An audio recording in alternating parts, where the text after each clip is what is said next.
Hello and welcome to a special episode of the Offside Musings podcast. My name is Okey Ndibe. It's my delight to welcome you on behalf of my co-host, Emeka Onyeagwa. In today's episode, we're going to be looking at what we call the dire situation in Nigeria. And I think that that's enough of an introduction to today's episode. So, Emeka, you're welcome to this episode. Mhm. And I can't say that I'm particularly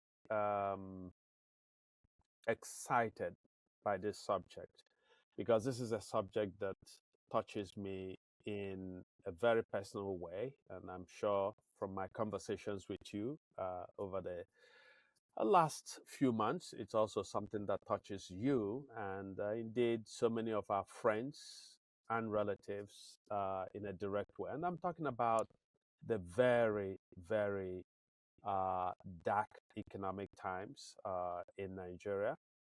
Um, and for me, no story illustrate this better than something that just happened to a second cousin of mine who lost her father-in-law, and within a week, her husband, who was in otherwise good health, her husband who had just lost his father, also suddenly died. And the speculation amongst our relatives is that this man simply was overwhelmed by the prospect of finding the money to bury his father.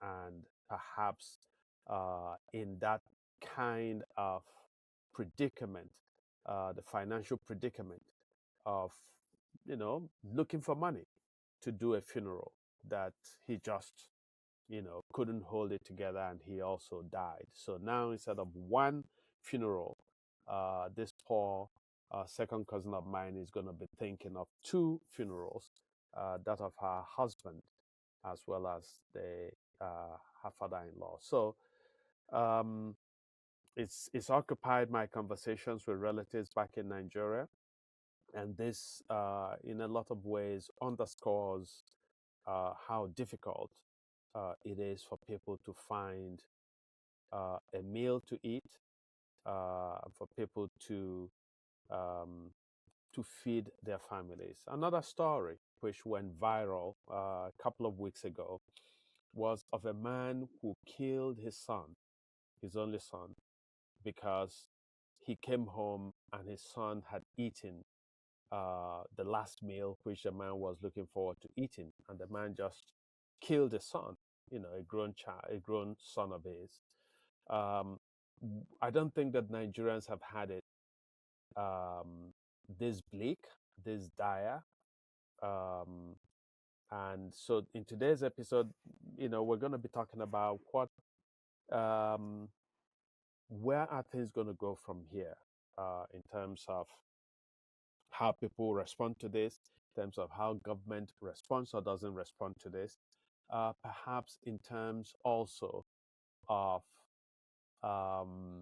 the social conditions in the country.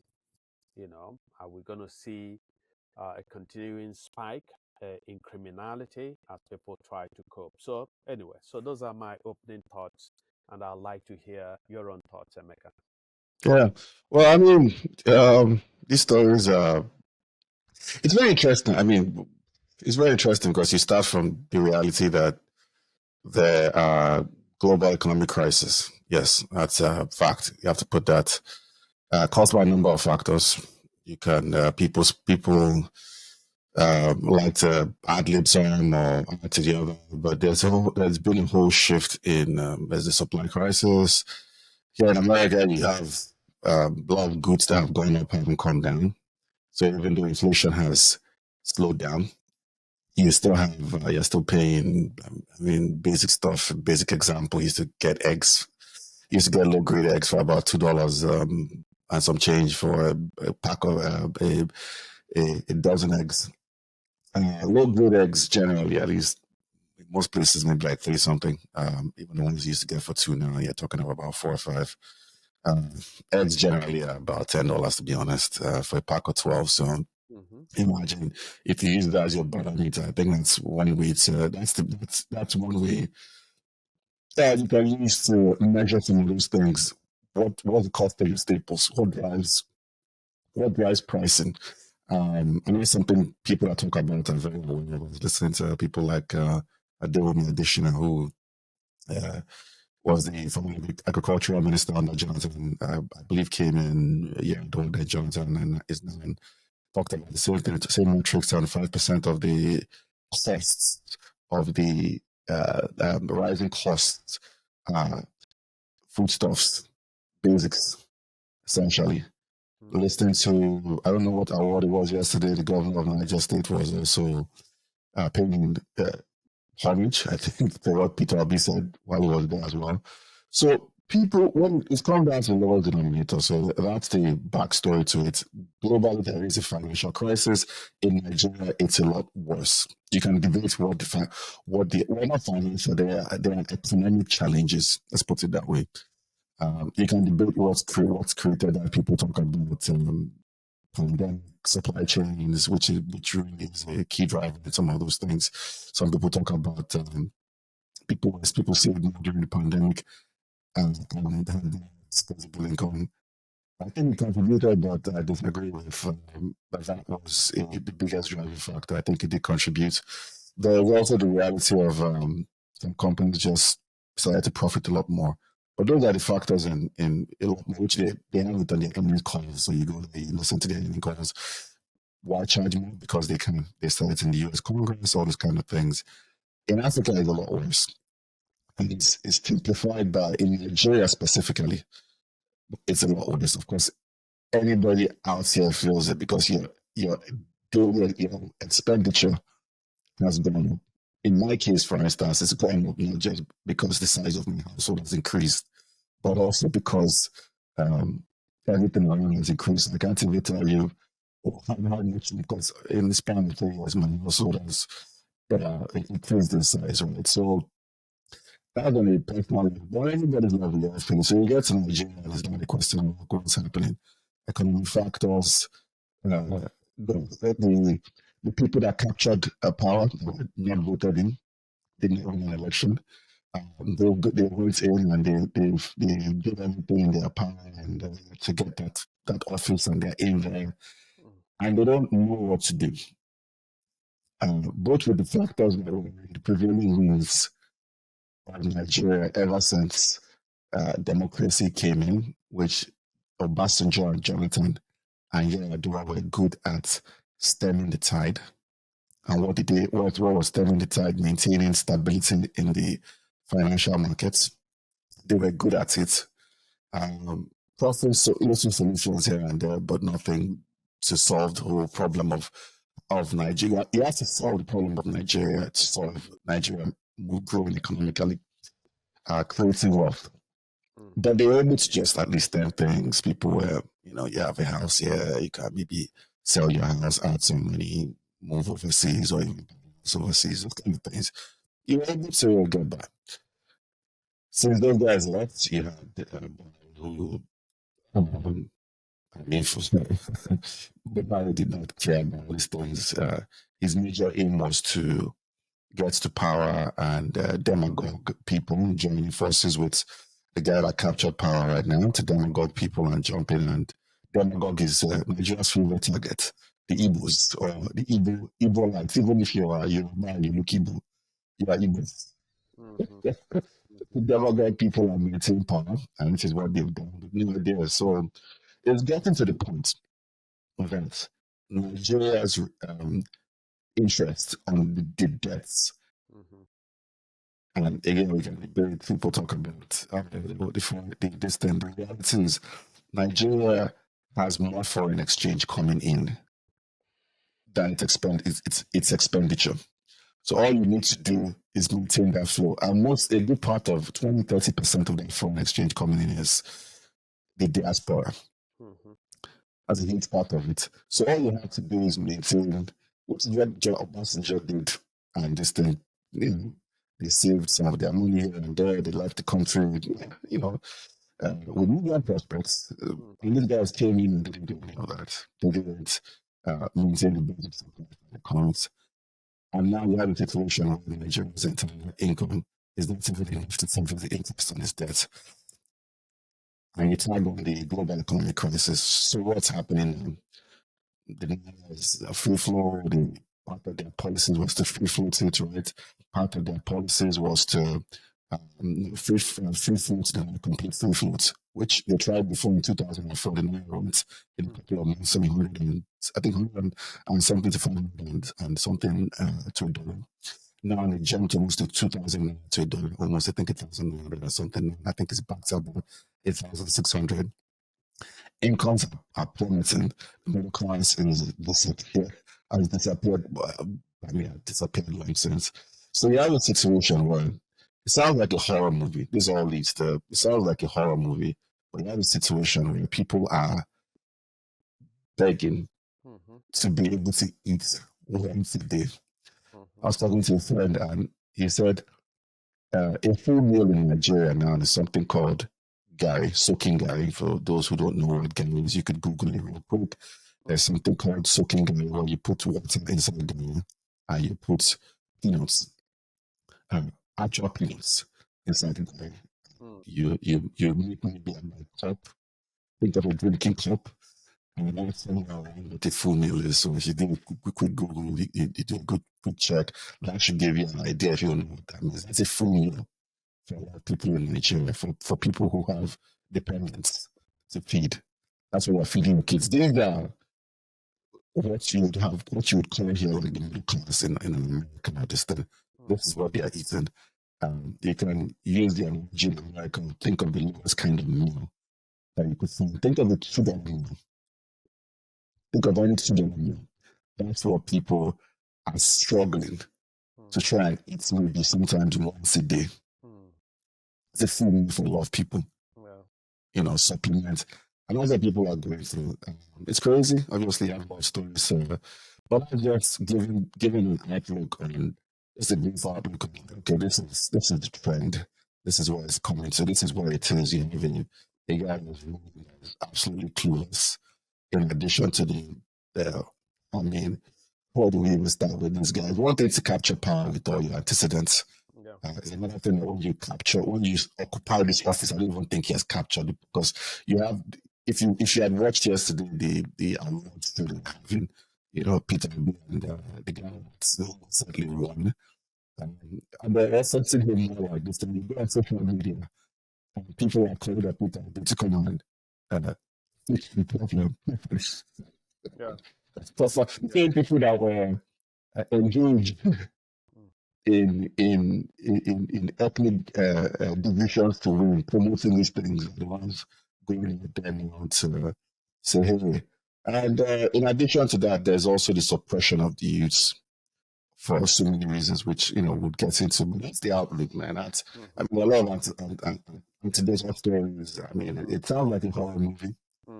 But I'm sure if you ask anybody out here that knows anybody, and nobody saying you know them well, I'm talking of your family members.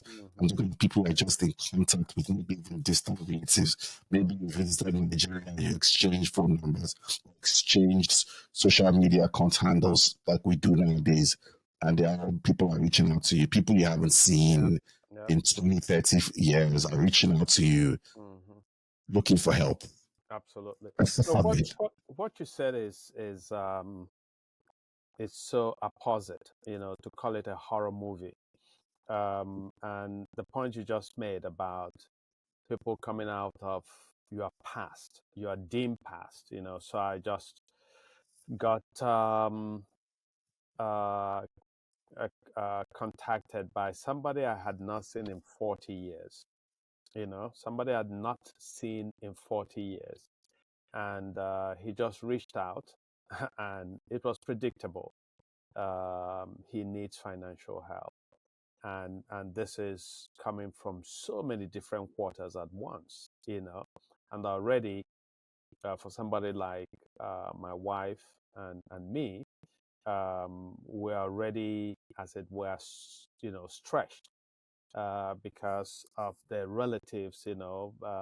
If you are conscious at all, then you know so many um, poor relatives, impoverished relatives around you, so many acquaintances who can make ends meet. So we've been over the years, helping out, sending some people to secondary school, to university, and so on. And so for people who, at least up until now, were reasonably members of the middle class in Nigeria, to reach out to you and to ask for help for feeding. It's a new territory that we've entered, and is, as you rightly said, is horror territory. Yeah. So you've made the point about, you sort of laid out the global context to this. Excuse me. The global economic crisis, as it were. And you've done a good job of instantiating the version of it that is happening in America. You and I happen to be men who love to cook. And so part of loving to cook is that you have to go, because, when I cook, I like to go to the shop and get the ingredients myself. And so I'm very much aware in America of the increases, some of them quite significant, of the price of groceries, right? And yet, you use the example of eggs.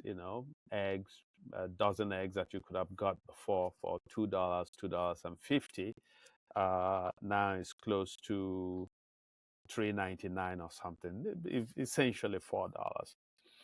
But in Nigeria, to underscore the point you made about the horror scale of what's going on in Nigeria, the best way that I illustrate it when I speak to audiences in America, and I was just giving a talk last week about religious persecution in Nigeria, and its economic underpinnings, right? So the fact that um, it just is astonishing for me that March of last year I was in Nigeria, and I met people who were complaining that a bag of rice was 8,000, 10,000 naira in March. I went back to Nigeria in October. It had risen to 55, inching towards 60,000. Then I went in January. It was, 60 something thousand. And so a few days ago, I was talking to somebody, and I was saying, yeah, I hear that a bag of rice is now close to 70,000. And the person said in some places it's 80,000. So this is not the territory of egg that jumps from 250, 299 to 399, right? This is a quadrupling, not even quadrupling. It's a factor, a price that rises 7 to 8 times, from 10,000 to now close to 80,000 naira for a bag of rice. And this does not account for tomato, fish, meat. It does not account for other things that people have to spend their incomes on. And in a country where the minimum wage, again, is important to underscore that the minimum wage in Nigeria is 30,000 naira. Much of what we, and by the way, there are lots of states in Nigeria, I don't know how many, but there are lots of states that don't pay that 30,000, that are still stuck paying 20,000, 22,000, which was the former minimum wage. And then you find, again, at the point that you raised, the sharp, dramatic devaluation of the Naira, right? So that by the middle of last year, you could still get 650, 700 Naira. You could still get 650 for $1, right? And suddenly now you are in the territory of 1,800, and so on. Where much of what we consume is imported. This is unsustainable.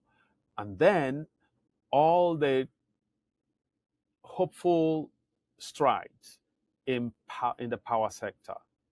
Again, anecdotally, I was in Nigeria in March of last year. I stayed with a relative in Antoni village, and he had power about um, 18 hours a day.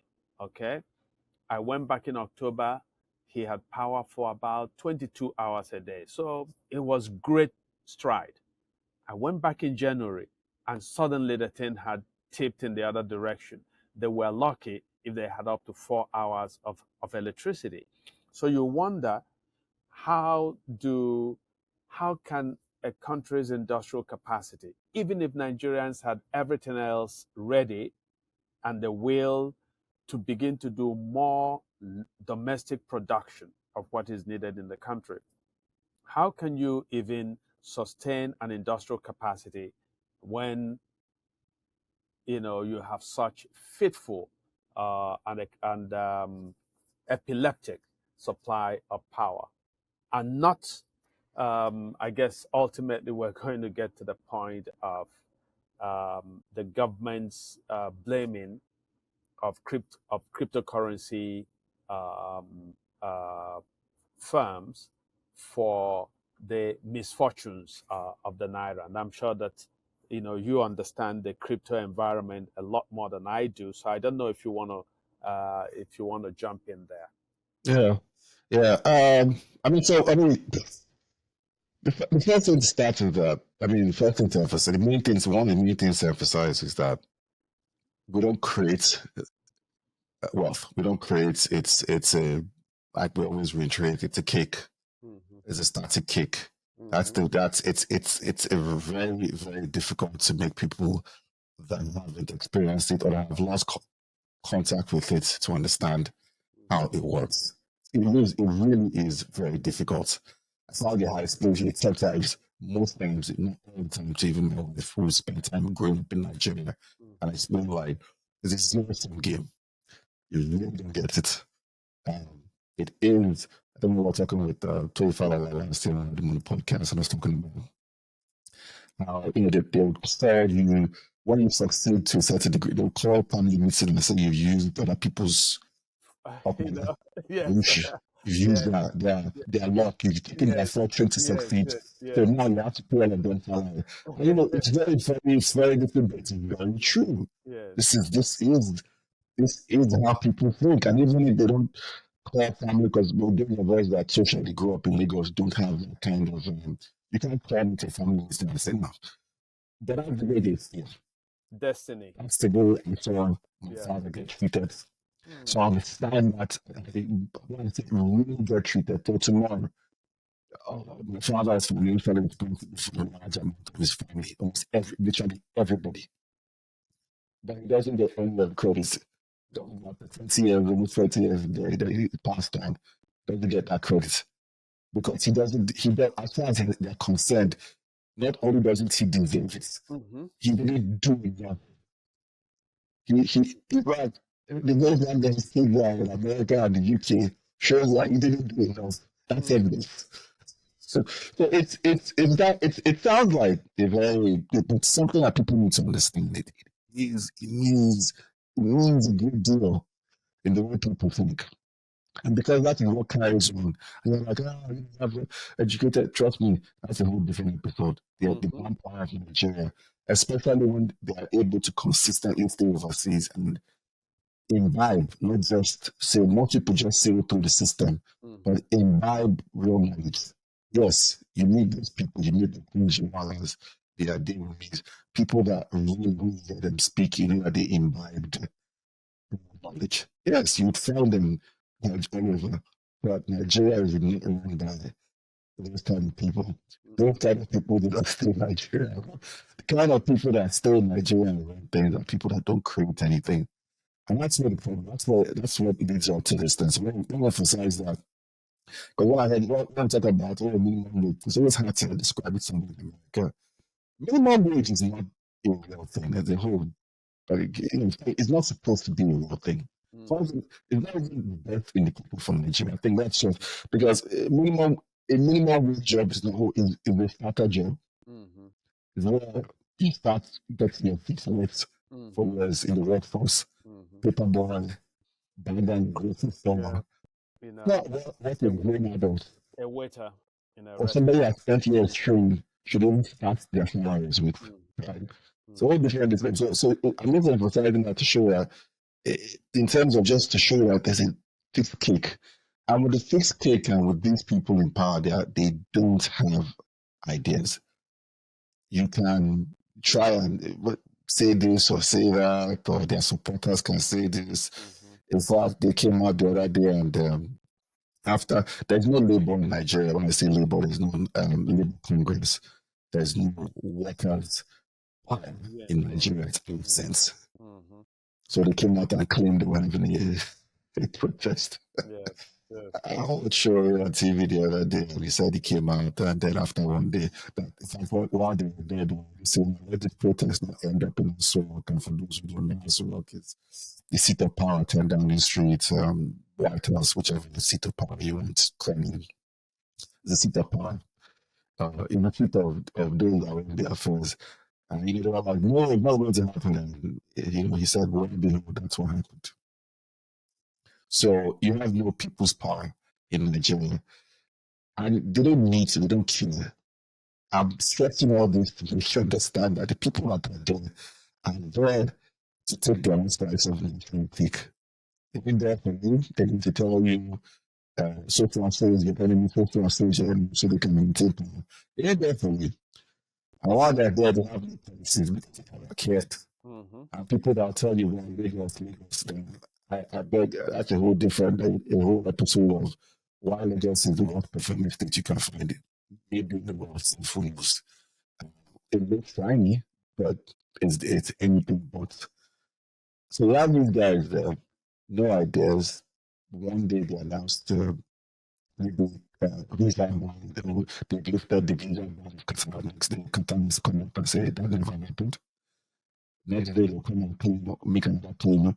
They're getting $3 billion loan to fix supply.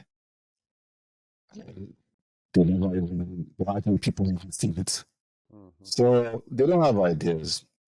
I expect all this to get to exactly what you talk about.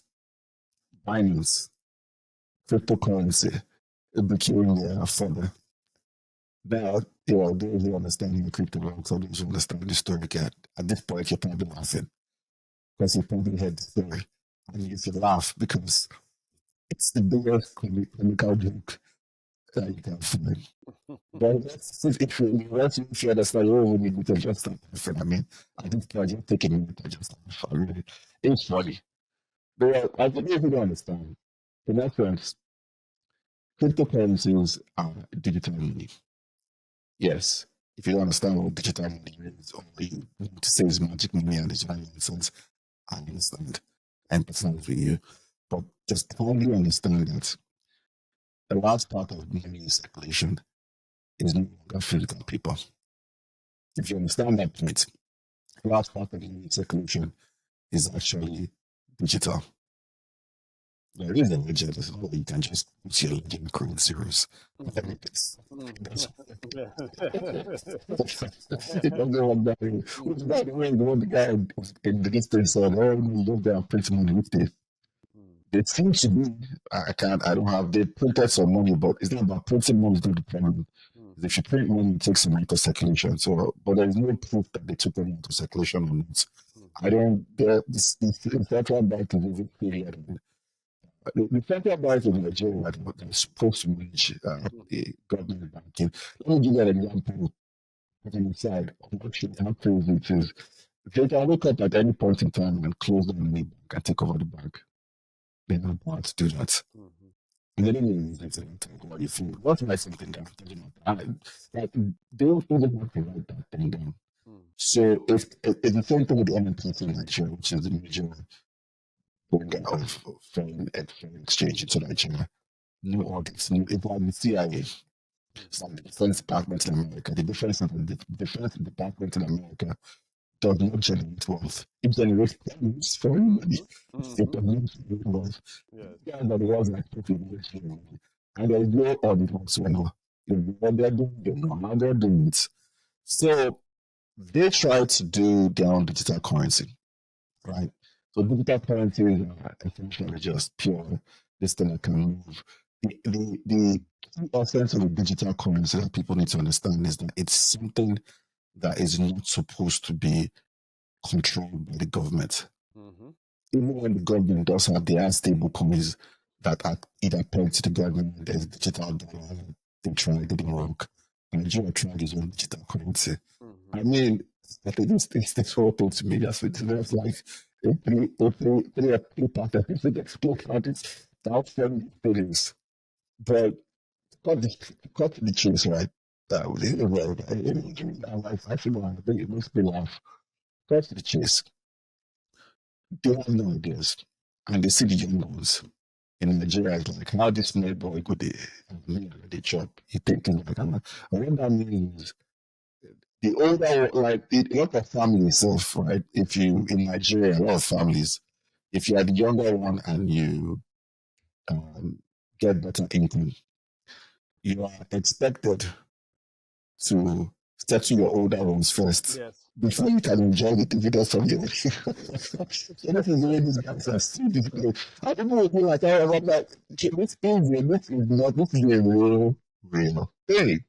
If you want peace in your family, you're expected to settle the world. Some killer kids, you're expected to settle your parents might be will be the ones to get to know how you die a house like we don't have a house. So right? This is a very normal thing. And that's the way they see and the way they want to push the youth is the way they know that cryptocurrency trading, which is more legit than anything the banks are doing for a fact. Because you can always point to, oh, they are this character or that characters. Yes, but that's not what they are crypto, right? You can point to hype and currencies, all that stuff. So they saw this. They said that Binance had paid, in summary, had paid regulators fines in Australia, Britain, and the US. There's a reason why they paid those fines. There's a reason why those things happen. You have to understand this financial system. The reason why crypto itself was even invented, why these white papers were put forth, why Bitcoin, the anonymous, by Satoshi and Paul finally got their way in 2011 by fully launching Bitcoin 2009 and then 2011. Part of that was decentralization of currency. Even after the Iraq wars and the distance, people just they came up with all these equations. So when you see cryptocurrencies, it inherently is supposed to be it's supposed to be giving financial power to people. It has its problems, but it's largely a younger people's thing. Largely, I'm telling you, you have a lot of people 50s, 60s, 70s that Bitcoin is a thing. Some of them myself actually, some of them just Bitcoin on it with back in 2011 and they made a killing from it. So I'm telling you that, but it's largely like, I mean, Nigeria have a lot of people who are doing currency trading through cryptos. Crypto is the one that west. A lot of these young guys are not doing any crime, they're not committing anything, they're not part of any kind of law-breaking activities, aside from trading crypto, which you can be sure, but it inherently is not breaking or doing anything. So that's what the of them have been doing. Buhari did go after it and ban it. So again, because you and I were talking about this recently, and as I confess to you, I'm not knowledgeable at all when it comes to crypto, right? So that and I know that a lot of our followers are very young people, so they understand the language you're speaking, they understand the context out of which your analysis is proceeding. But for those who don't, for those who are like me, right, you said that Binance was paid fines in Australia, the US, and Britain. Could you explain why they had to pay that and whether there is any connection with Binance's operations in Nigeria? So what happened in this country, in essence, right, is you had regulators coming Mm-hmm. and say, hey, you guys can't do this. This is magic money. I'm funny money, you know. And you're talking about regulators in America or in Nigeria? The big gun you want is the worst regulators are in the US. Mm-hmm. The Mm-hmm. worst regulators are in the US. Okay. So they came in, they said it's funny money, there's blah, blah, there's manipulation, there's this. They made all sorts of claims. So what's the biggest ones you've had leading up to that? Because it's really extensive. The biggest ones you've had leading up to this was in New York, funny enough. New York especially when they came in with the new attorney general, she went after a lot of these people, Letitia James. Letitia James, yeah. So New York became the anti-financial country. So in that sense, they made all these charges, cryptos, that. A lot of young people, actually young men, jumped on crypto. Mm-hmm. But in essence, the only thing that was at play, which I've shown this week with not this week actually, this month, last month rather, with the eventual listing of crypto on the New York Stock Exchange on an ETF, that's an electronic trust fund, meaning you put a bunch of things inside the fund and then they take your money. Is that eventually the SEC first things first chase these guys around and it made it difficult for crypto to fully function in America. The best is it does function here, coin-based. The gains of crypto is still America, right? Mm-hmm. But coin offerings, so anybody can wake up and get a protocol, create cryptos. I've heard people's interests to let me give very technical. In that sense, what every crypto coin, there are about 4,000 or 5,000 crypto coins, aims to go into an area and solve a problem. And if you can have a crypto coin from this podcast, Yes. create a we can create a crypto coin, right? And the application of the coin is that every time you watch a listing, you're born one upside using coin. That's it. You can create an estimate, right? You look in with one estimate. Now, we can create 15 million of the altcoins. The altcoins is worth nothing, right? But is it? It can now be driven by the value the podcast itself can create. So if you have more people wanting to engage, they buy more of the coins, they spend more of the coins, the more you spend, the more the value goes in. And there's stuff called tokenomics, how many you print, all that stuff. So in essence, you go into places where And it's all digital, it's all digital. the digital, It's all yeah. digital, you create, and then you also create applications on top of these coins.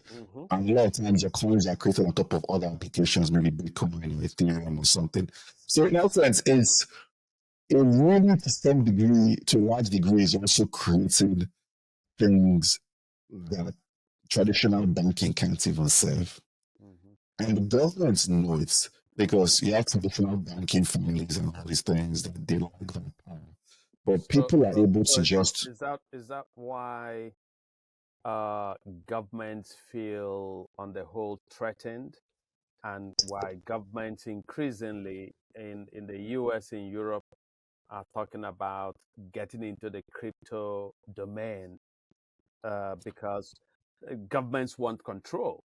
Governments want to have almost exclusive control of the means of violence in any society, of the means of exchange in any society, at least those two, and even some, right? So if a bunch of private actors get together and they create this different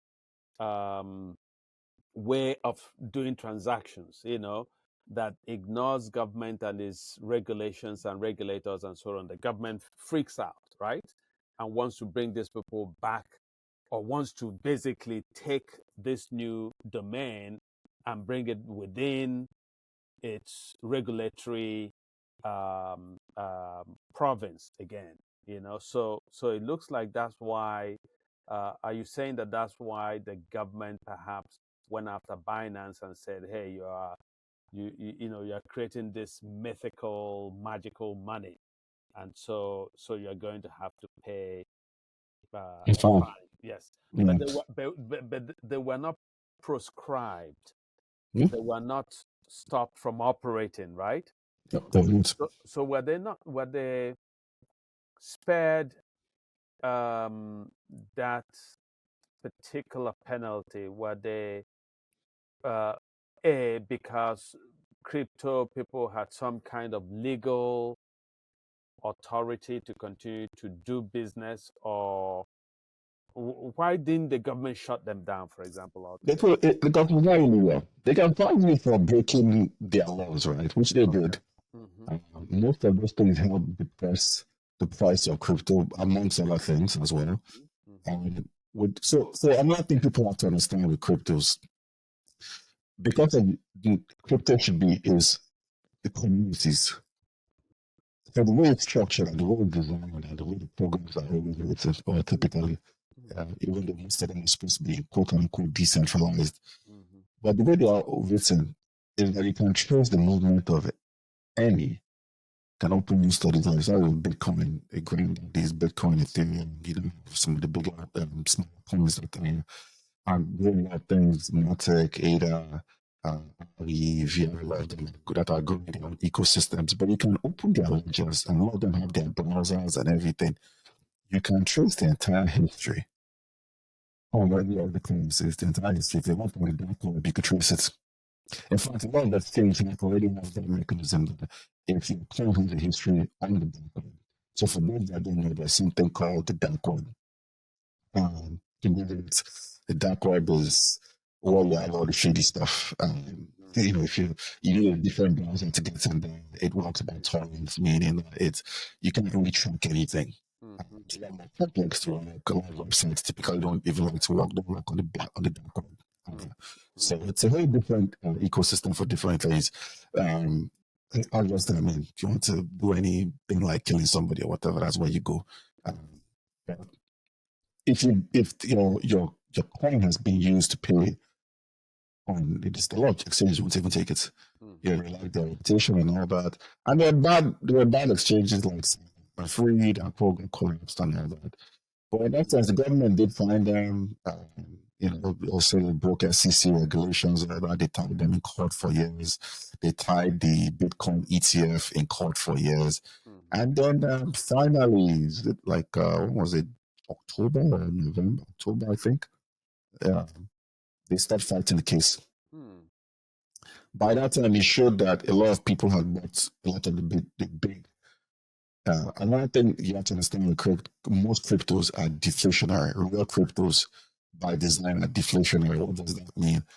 It has a finite amount of supply. Bitcoin is 21 million coins, which every Bitcoin is now broken down into smaller coins. Kind of like you have $1, you break it down to cents, kind of like that. But we can break it down even into more because it's all numbers. So it's decimals 0.00000. We can break it into way more cents and dollars than you think of. That's right. So the government, you could see that from the wallet, a lot of big, what they are called is woes, institutional investors came in and bought a lot of the cryptos. Especially the bigger ones, which is where a lot of the smaller ones build their protocols on. So when I say protocols, you have like, if you wanted to do a outside using coin, most likely will build on a bigger protocol. Already existing system. Why? Because it's like easier to integrate the system and integrate the platforms with that. To start from scratch, it's not even about just the expenses. It's also the fact that you want people to be able to interchange your coins. And it's a protocol, it's a computer program. The money itself is purely a computer program, a very weak computer program. One in which you can go on the exchange, go get something called like a hard drive, but something called a wallet. You can take it off your wallet, or the exchange, push it on your wallet, take it to travel somewhere else, push it on the exchange, load it up there. Like, with digital money, you can carry up and down. It creates a very unique signature. One of them, every single one of them. Now there are so-called new clients that are just produced endlessly, but there are all kinds of these things you can do. But you got to understand the main thing you're asking is, well, could they find them for this and that, tie them up in court? So they did not tie them up in court anymore. So they gave them in places like America, you can the ways of being corrupt are different. You can take from one hand and slice somebody down, still come at the back and give it to them. So Binance, Steve, that is the founder of Binance, had stepped down, all different. But Binance is only, as the nature of crypto, Binance is a company that has no office, no recognizable employees. But in essence, the charge in the US was, okay, we are trading secure. Okay, the technical charge in this thing is that, what is the definition of a crypto? Is it a security? So a security is like a security is something you have to, is highly regulated, right? They said they are just coins. The SEC was saying they're securities. It ended up somewhere in between what you guys can be treated as securities. Also, they don't find as trading securities. Securities are parts of enterprises that you trade. That's like a security. It could be a company, other things. That's a security essentially, right? So they said, oh, no, you guys are trading part of an enterprise. And they're like, no, we're building a community. In some cases, they got them with them, and that's what they found them for. They found them for saying, hey, you guys, for those you guys are essentially stock trading.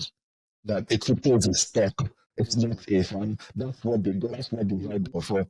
But the judges started out case were like, oh no, you can exchange it for value, but it's not a pure security, not a pure stock. So that was a whole distance. So they got fined for that.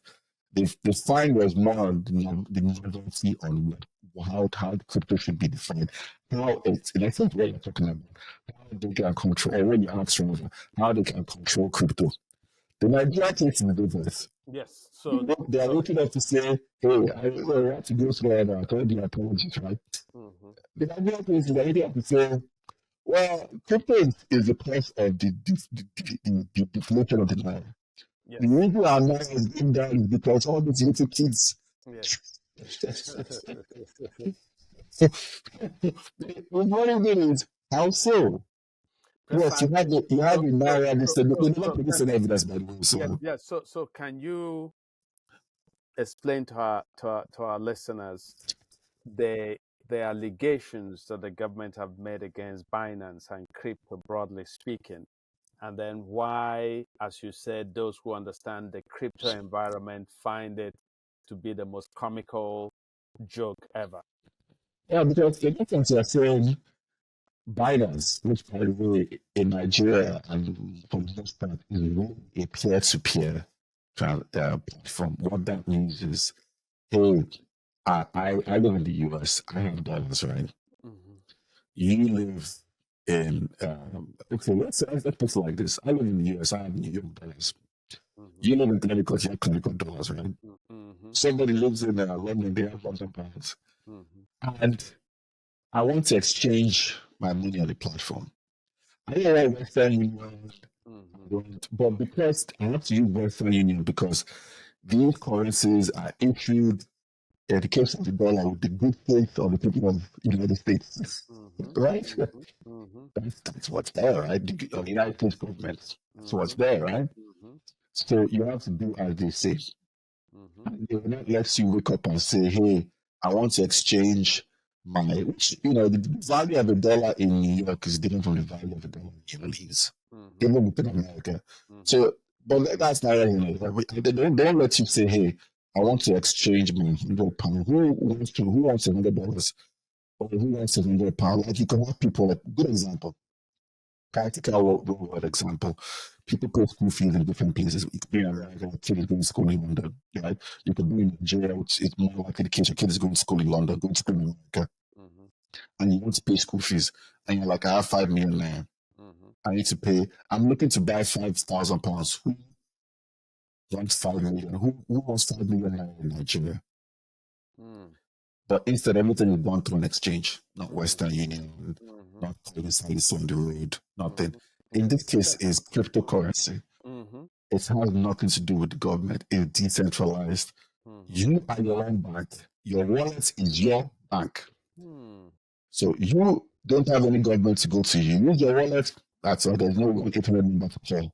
That's you. Right? So you, when you want to exchange, you go on an exchange and you look at what people are changing for. And you can get, oh, okay, this is what the value is today. Let me change. You can say, no, this is not what I'm changing for. You set your value. Anybody that wants to buy at this value, pay, and I'm good. And you go to sleep. And anybody that wants to buy, buys. Is that for you? Is it peer-to-peer exchange? Nobody outside is setting value and what it is. So, yes, when you change all these things, you can also change it to Naira. But the value they use on Binance is the value that either the government sets to change to Naira. But in most cases, they use the value that the market sets because they've always had. So they don't have a say setting what the value is. So they don't just do that. They don't even want your Naira. That's interesting. What Naira only is on the exchange when they have to change to Nigerian fintech apps that will change into this thing. But on the global scale of it, you want the dollar, you want the pound, you want the euro, you know, what kind the Naira, whatever you do with it, what value is it? But they do have it because to a lot of exchanges, Nigeria is the second largest customer, certainly in Binance, the second largest exchange platform because a lot of young people realize this is trading. You trade today, I can trade with you $20 today for a nine, for instance, and tomorrow is $30. Okay, I make some money. And that's the thing about trading, arbitrage, whatever you do, whichever way you go about it. In currency trading, there's always avenues to make money. Especially if you have nothing else doing, right? It is very stressful though. Extremely. I wouldn't advise anybody to do that kind of thing. But if you have something else doing, obviously, it's like day trading. But so in currency trading, so a lot of people are involved in doing that. And that's where the Nigerian government came up and started claiming that we're buying sets. Binance doesn't set. When you want to change your dollars, first things first, you have to change out of the crypto to dollars. You have to get, they're pairs, they pair all these things, they're different. It's not every crypto you can change for every crypto. It's not every crypto you can change for, but typically you can change for the big dollars and pounds and euros. Typically, and from there you can change to Naira. So the pairs you have for Naira is typically Naira. So typically, I have to go to Binance and check what other. I don't think have any Naira pairs aside from dollars and this thing. You have to change first to dollar and from dollars to Naira. And the value they typically use is what the black market sets. It's got nothing to do with them. What you pay for is what you pay for. And what the market sets is what people in Nigeria will pay for. Demand and supply is that simple. It's got zero to do with crypto. They said they arrested like 2 Binance officials. I don't know what they found this, but it's Binance has the office said this thing.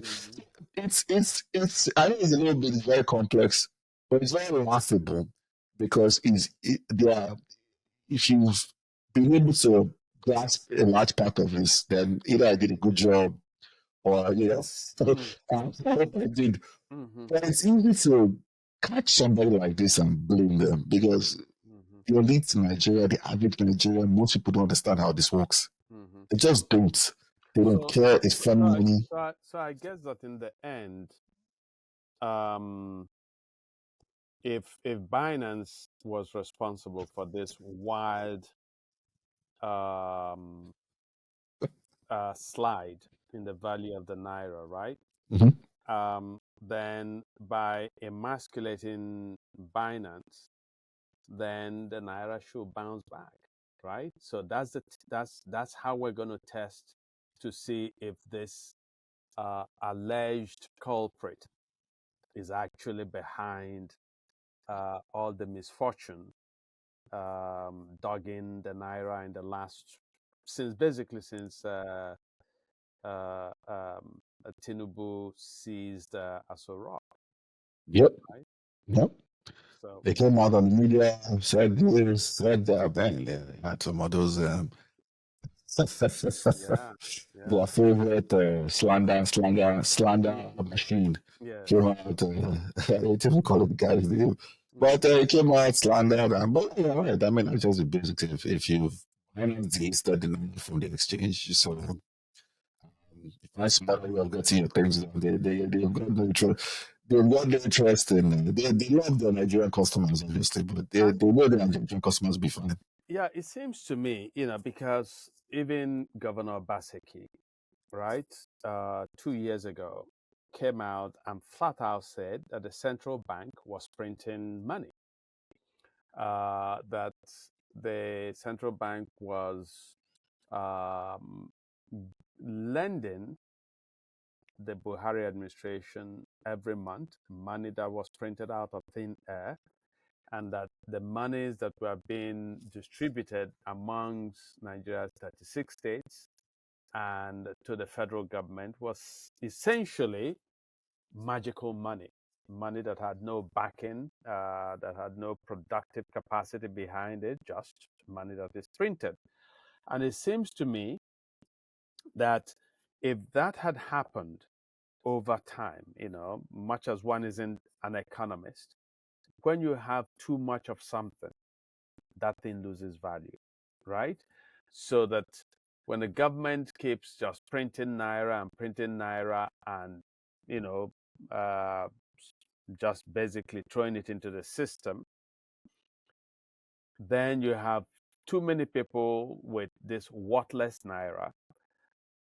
The only sort of stable value they can find without that money is to convert that worthless pile of naira into the dollar or into the pound sterling or into some other currency. And so they have too much of one, which is basically useless. They want to have some stability of value, so they are trying to buy into currency that has some staying power, hence dollar, hence pound sterling, hence euro.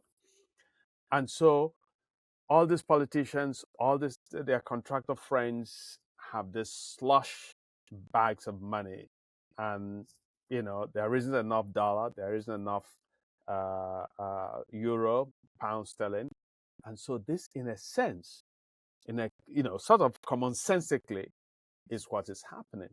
You know, because I mean, we're seeing civil servants, and a lot of people are facing that predicament. In fact, a friend of mine, excuse me, who is a fairly successful businessman in Nigeria, was just telling me when I was home that he knows he's not in that situation because he was a successful businessman in America and went back to Nigeria. So he tells me that every month actually he brings in some dollars, and he pays himself 6 million naira for the month for his upkeep, and then brings in some more money to pay his staff. So, but he told me that he knows friends who kept much of their money in Nigeria, and they have wards, children who are going to school abroad, and they are not able to pay their school fees because suddenly they found out that all these billions of naira they had lost more than half of its value. You know, so so the country is screwed on both sides. On the one hand, which some people on TikTok, on social media, the point they've made, that Nigeria is still, in a sense, a good place if you have a certain quantity of money. I watched somebody on social media who said that for 1,000 naira, 1,500 naira, that you can still eat rice and eat pomo and maybe get some plantain, and yet this is less than $1. There is no place, I don't think, in America where $1 can buy you even a plate of rice. Forget the sauce, forget any fish or meat or something. But this guy's point is, with 1,500 naira, you can still eat in Nigeria. The other point is, how many Nigerians can afford 1,500? My wife and I have an elderly white man whose cat died last week, and we helped him to go give the remains of the cat to the Humane Society, where it was cremated. And so recently I went to get him the certificate. Well, he paid $65 for the cremation, and he wanted the paw of the cat as a sign to be put on a certificate that was given to him. That cost him $35. So $95 basically to bury your dead cat. And we were saying, well, $95, how much is it now? That's 100 and maybe 140,000 naira. Ish. Right? Yeah. Around there. That will feed some families in Nigeria for several months. No, not months. Yeah. Not Not months. months. No. Not months. No. No. It got to be Well, very okay. unless you No, buy no. a bag of rice by 80,000 and you Yeah. buy salt. Precisely. Buy So, this guy in the rice but, every day. but But you just made the point, right? That a lot mm, of Nigerians now, what they eat is gari with granite, right? yeah. Peanut. Granite, we call it. Peanuts, Yep. Americans call it, right? Yeah. A lot of Nigerians drink it. That's food for them. So if you're able to buy a bag of gari, and you buy some canned tomatoes, and you buy what they call azu fridge, yeah, frozen fridge fish, right? Mm-hmm. I think that you'll be able to. I mean, of course, a family won't finish a bag of rice, a good bag of rice. If that's what you're eating, why that's the other night? Yeah, Yeah, yeah, yeah. you will. Of course, Yeah, yeah, yeah. you Oh, will. yeah. If that's what you really want. That's it. And by the way, whenever I talk about the price of rice, right? For me, it's really painful, because I remember when I was growing up, rice was something you ate on Sundays. So we look forward to rice, to Sunday, because that was the day we ate rice, right? With a little tiny bit of beef, or a little bit of chicken legs, And suddenly rice just took off and became an everyday thing in Nigeria, and took off as a staple that Nigerians eat, sometimes without any kind of protein. So when I go to Nigeria, you look at people, right? You take Nigerians to a restaurant, or you go to a festivity. Everybody is asking for rice. Give me rice, rice, rice. And rice has little or no nutritional value. Okay. So when I look at the skin of Nigerians, you see really that they have very little nutrient from their meals. This contrasts with what I see when I go to a place like Kenya or like Uganda, where people have where people eat plantain, they have beef, they have pork, they have, in those countries they actually have sources of protein, right? And in Nigeria, we just sometimes just eat rice, and you said, so what are you going to eat? Rice. Madam, give me rice without, meaning without any protein. And so all it does is to fill your stomach, but it gives you very little. So when you see Nigerians, there's a scrawniness to their looks, which I would hope that some experts in nutrition will begin to talk to Nigerians that there are things we have, there are vegetables we have, there are other things that we grow. Even yam is a lot better. Cocoa yam is a lot better. than this rice that is, and the kind of rice that they eat in Nigeria is over processed rice, which is the worst form of rice to eat. But so Yeah. let's say 140,000 for a cat's the disposal of a cat's body. It just struck me that that will feed a family, I think, for 2 months, wouldn't you No. say? No. You don't think it's Things enough? are things are things are expensive in Nigeria. Family of even four, things are expensive.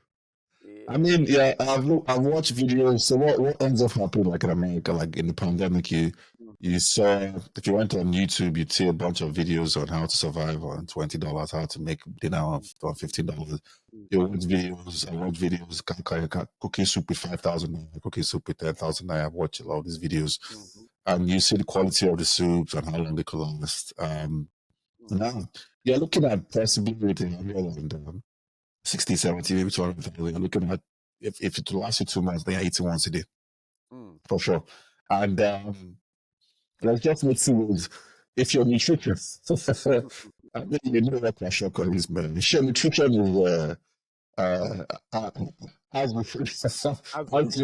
how they call it? As the fridge. Anyway, as we freeze, as we freeze, your nutrition is frozen fish that was imported. Yeah.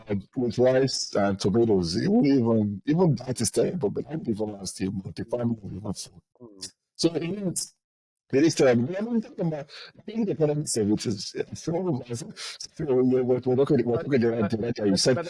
But Emeka, just hold that thought, right? But look at it this way: that there are people, messengers, drivers, and so on, whose monthly salary is 30,000 naira. That's all. I mean, of course, in our society, because you ask how do people manage, we have a society where the oga and relatives and so on give you maybe several times your monthly salary, because it doesn't make sense, right? So if you say that 140 won't feed a family for 2 months, right? There are people who have only 60,000 in those 2 months, and they have children, and they pay rent, and they buy clothes, and they do other things. So how do they manage on that? Your question should that's your question. How do they manage? How have they been managing all this year? Yes. Which is exactly where it's starting from. I'll tell you, look, that's to just stabilize the economy. Some people, you see somebody sell his house here like this, and you would think, but the vast majority of people are living like this, 80, 90%. How do they survive? When you land Nigeria, what's the first thing that starts happening? How you doing now? Now. God bless you, sir. Give me something, give me. Yes. That's how they survive. Yes. That's Yes. how they survive. They So we beg, have they wake up in the morning. a nation of beggars. But Yeah, there was a point you were making. I'm sorry that I. oh yeah, I mean, you're person, right? You get there, you know what's happening, you know what's coming, you know it from top to bottom, everywhere, everybody. Location, where do you live? How much do you need to survive? What are they doing outside of work? Some people are farming, some of them they are starting and selling bully. Or when I say bully, they are road sellers, their kids are road sellers. You think about those road sellers in Lagos, don't have fathers that will. Oh man, I remember there's a song back in 1999, Tribesman. Oh man, it's a very sweet song. If anybody can find it, you can understand it. It says there's plenty things we're not supposed to happen for this life. Plenty things. Plenty trouble. My people, plenty wahala. We're not supposed. In that sense, there's so many things that shouldn't happen. And the beginning of that song is a guy living in his house and telling the guy, the gate man, we call it in Nigeria, the person that watches their gates, for obviously very cheap to open the gate. And his son is coming and he's trying to question his son. And then the wife is like, the guy's like, yeah, and the wife is like, why are you questioning him? And they said, look at him, Daddy, if you had done well in school, if you had done well in life, you wouldn't be open gates. So, and he starts facing his son, his wife, and all that. She's going to go south. So, but it's very interesting. It's back in 1999, 25 years ago, I think. It's very interesting. If you go, it's very funny to me. It's been, I'm placing it on that even at the advent of democracy, I see this kind of inequality where if you read in the history of the world, most countries collapsed over these kind of things. Yeah, most countries collapsed over this. So, exactly what you're saying. It's just, you're looking at economic realities. I mean, actually, what should like somebody, I don't know, because ask that question, what should you do? Kind of like, was, should we leave aside the fact that the man said he he made sure he divided the country, used tribe and all that, and then said, but that this is what he wants. And I'm like, why didn't you do no rocket science? So I have to tell you that somebody who, they have the equivalent of PPE. PPE is like the politician's cost. I've done all those. Done a large amount of economics in undergrad, right? So it's like, okay, what you should do, is make sure your supply of dollars is more than your demand. That's what you should do. How you got there, okay? You think about this? I don't know if it's healthy. That's science. People, I sit down and I wonder, how are these people executed? Like, do you know somebody tell you this? But talking about the supply of dollar, I was actually speaking to somebody, again, a Nigerian businessman. I don't know how solid his information is. And he was saying that part of the problem is that the Buhari administration actually took in advance the oil, earnings, and spent it. So, in other words, that very little is coming in because Buhari just called up future dollars and just squandered it, essentially. So, if that's the case, how come Tinubu has not said that to Nigerians? How come nobody in the Buhari administration has been, or Buhari himself, been asked to come and answer for that disastrous policy, if that happens to be the case? But Yeah. Look, there's some. It's not exactly that. There's some distance to it in terms of they borrowed money overseas, they couldn't borrow anymore. They started printing money. And the thing about printing money, I laughed. I said, okay, in America, America prints money and then makes the money disappear. If something is valuable, if you have a watch, how does this work, right? If you have, what will I use an example? If you can produce your fingernails or your hair, and your hair goes every night, and you can, after what's your hair? You can that touch your hair. It's kind of fine, but you get the truth. It's like you can make your hair disappear, and people want your hair all over the world, right? Like people buy this human and stuff, right? Just an example. Right? You kind of hear that even the last thing you can't go like to see your wife and chasing you like all that crazy stuff, So if you have the kind of money that's not desirable, how do you make it desirable would have been the question Buhari should have been answering. He never did. That was the first thing Obasanjo came in and did. So I say, look, I said, look, you're looking at things and look at, yes, Obasanjo, there's this whole different conversation. There was Obasanjo, did he do all the things he did? Like, again, it's there. People go on TV every day and say these things. One of the things he did was simply stop supply.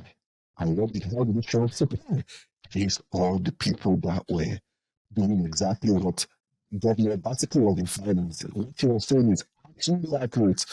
They were printing money, artificially keeping the price of the dollar low.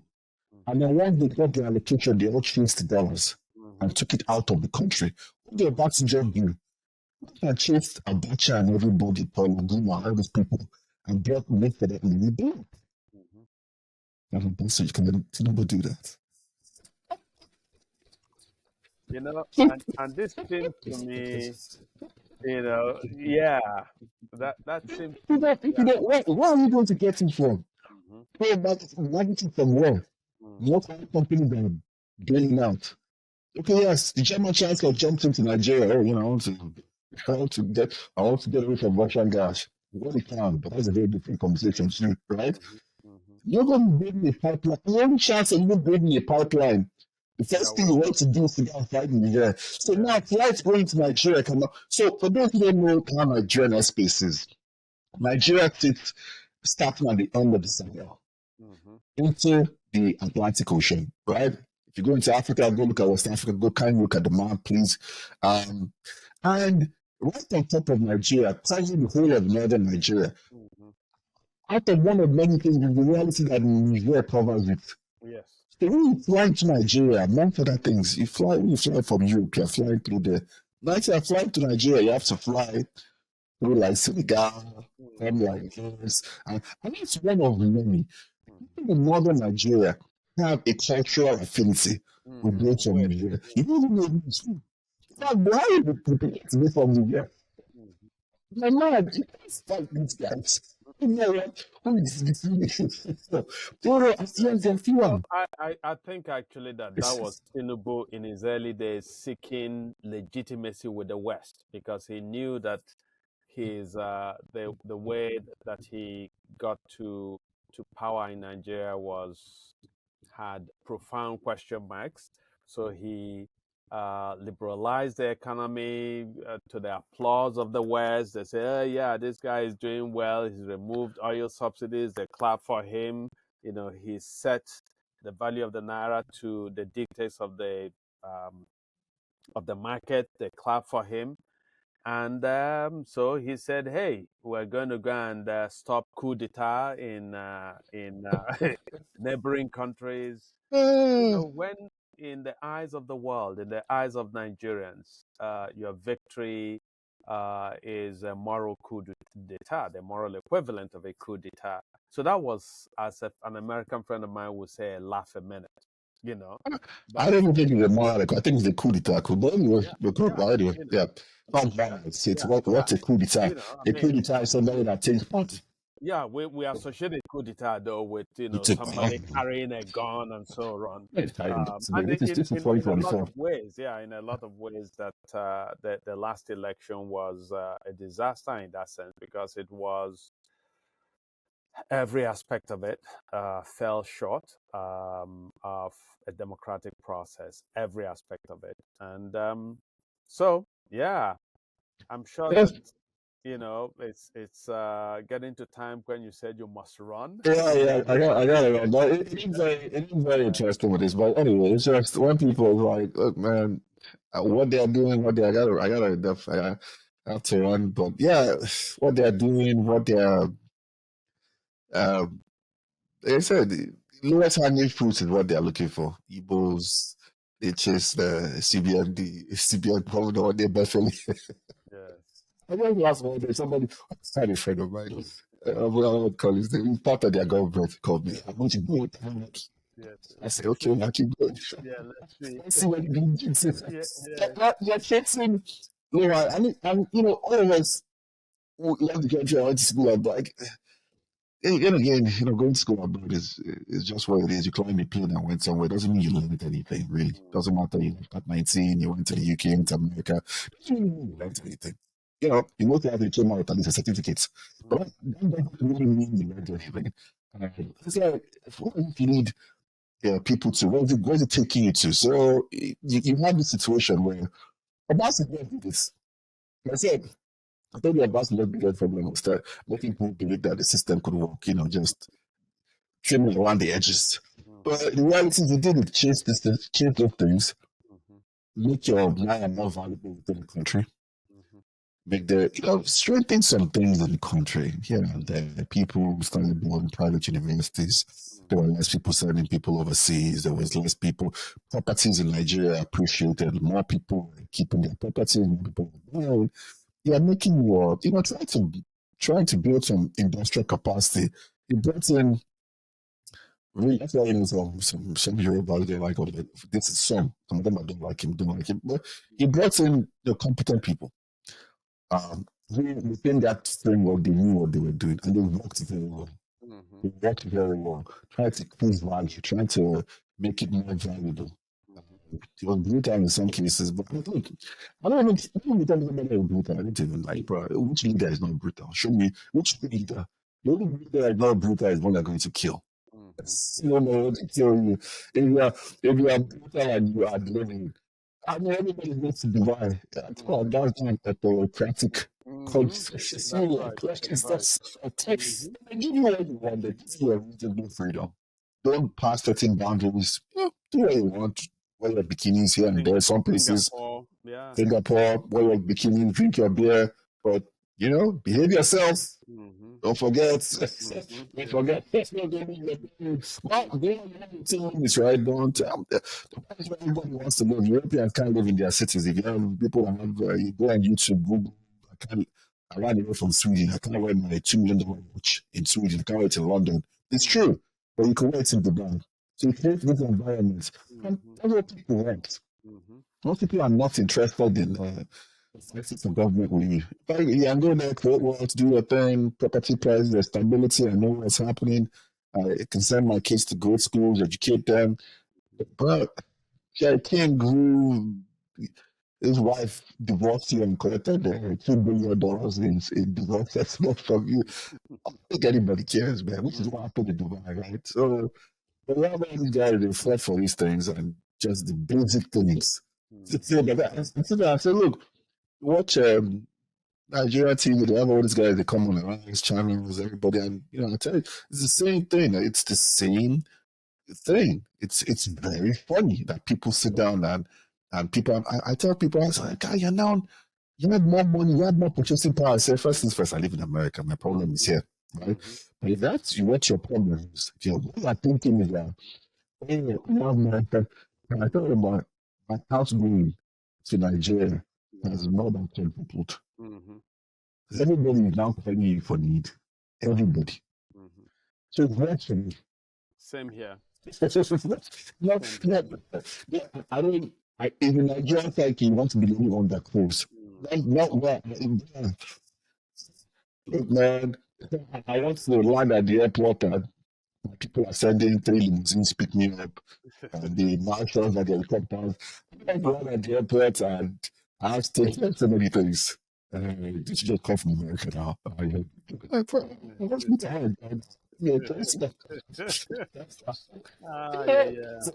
Anyway, I got to go. Anyway, such a delight, a bracing conversation, and thank you very much, Mecca, and thank you especially to our followers, to our listeners, to our fans for staying loyal, and we are really, really grateful that you are there, and that's why we are here also. Thank you for joining us on this episode of the Upside Musings podcast. Over All right. and out. Out. Yes.